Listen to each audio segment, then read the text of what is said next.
తెలంగాణ రాష్ట్రం అభివృద్ధి చెందిందా లేదా అనేది మనం చర్చించుకోవాలనుకుంటే తెలంగాణ రాష్ట్రంలో ఉన్న గిరిజనుల నివాస ప్రాంతాలకు రవాణా సౌకర్యము, తాగునీటి సమస్య పరిష్కారము, పిల్లలు చదువుకోవడానికి పాఠశాలలు ఏర్పాటు చేసినప్పుడే నిజమైన తెలంగాణ రాష్ట్రం యొక్క ఉద్దేశము నెరవేరినట్టు.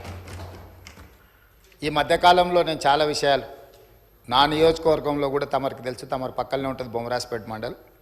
దాదాపుగా 72 తండాలు ఉన్నాయి ఒక మండలంలో. చాలా తండాలకు రవాణా సౌకర్యం లేదు, కానీ అవి గ్రామ పంచాయతీలుగా మారినాయి.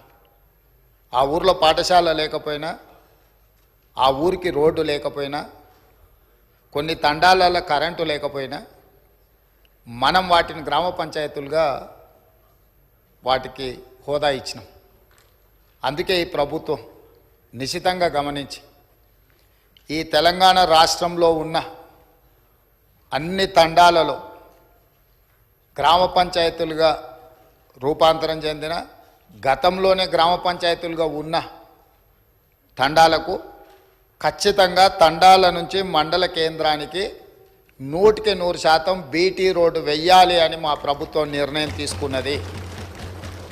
అందుకే రాష్ట్ర ప్రభుత్వం ప్రత్యేకమైన కార్యాచరణ తీసుకొని ఇప్పటి వరకు నిర్లక్ష్యానికి గురైన తండాలను, గూడాలను, మారుమూల ప్రాంతాలను అభివృద్ధి పదం వైపు నడిపించాలని ఈ ప్రభుత్వం భావిస్తుంది. తండాలలో, గూడాలలో విద్యుత్తు సమస్య పరిష్కారానికి, విద్య సమస్య పరిష్కారానికి, ఆ తండాల నుంచి మండల కేంద్రాలకు కనీసం ఒక్కటైనా బీటీ రోడ్డును ఏర్పాటు చేసే సమస్య పరిష్కారానికి, మండలాల నుంచి జిల్లా కేంద్రానికి మిగిలిపోయిన డబుల్ రోడ్లు ఏవైతున్నాయో వాటిని పూర్తి చేయడానికి, జిల్లా కేంద్రాల నుంచి హైదరాబాద్ నగరానికి 4 లేన్ రోడ్స్ వేయాలని ఈ రాష్ట్రంలో ఎక్కడైనా ప్రతి వాడికి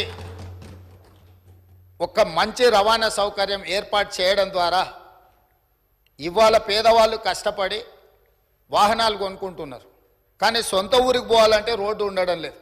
సైకిల్ మోటార్ల మీద పోయి గుంతలలో పడి కింద పడి భార్య పిల్లలతో పోతూ ప్రమాదానికి లోనై చనిపోతున్నారు. దీనికి కారణం మనం సరైన మౌలిక వసతులు ఏర్పాటు చేయకపోవడం. అందుకే రాష్ట్ర ప్రభుత్వం ప్రత్యేకమైన కార్యాచరణ తీసుకొని ఇప్పటి వరకు నిర్లక్ష్యానికి గురైన తండాలను, గూడాలను, మారుమూల ప్రాంతాలను అభివృద్ధి పదం వైపు నడిపించాలని ఈ ప్రభుత్వం భావిస్తుంది. తెలంగాణ అభివృద్ధి అంటే తండాలలో, గూడాలలో కనీస సౌకర్యాలను ఏర్పాటు చేసినప్పుడే తెలంగాణ రాష్ట్ర అభివృద్ధి జరిగినట్టు అని బలంగా మా ప్రభుత్వం భావిస్తుంది.